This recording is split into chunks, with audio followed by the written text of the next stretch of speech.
तर सगळ्यात आधी सापाचं विष काय असतं ते बघूया. तर सापाचं विष एक एन्झाईम असतं जे ते अन्न पचवायला मदत करतं. त्याच्यासाठी ते अन्न पचवायला आपला जसा थुंकी आहे तशी त्याच्यासाठी ती थुंकीचा प्रकार आहे आणि त्याचं अन्न पचवायला ते मदत करतं. सापाला हातपाय नसतात, त्यामुळे त्याची जी शिकार आहे ती लांब जाऊन मरून पडावी, नंतर सापाने जाऊन ते खावं ह्याच्यासाठी तो तसं काम करतं ते.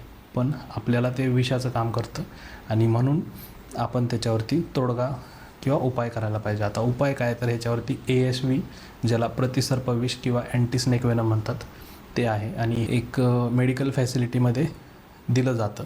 आता ASV उपाय आहे म्हणजे आपण ASV आणून घरी ठेवू शकतो का, तर नाही. ASV ज्यावेळेस आपण घरी आणून ठेवतो तर त्याचा एक प्रॉपर कोल्ड चेन मेंटेन झाली पाहिजे. ते थंड वातावरणात ठेवायला पाहिजे. त्याच्याबरोबर इन्फ्युजन तुम्हाला लागतो. इन्फ्युजन म्हणजे सलाईन, आणि डायरेक्ट तुम्ही ASV नाही घेऊ शकत.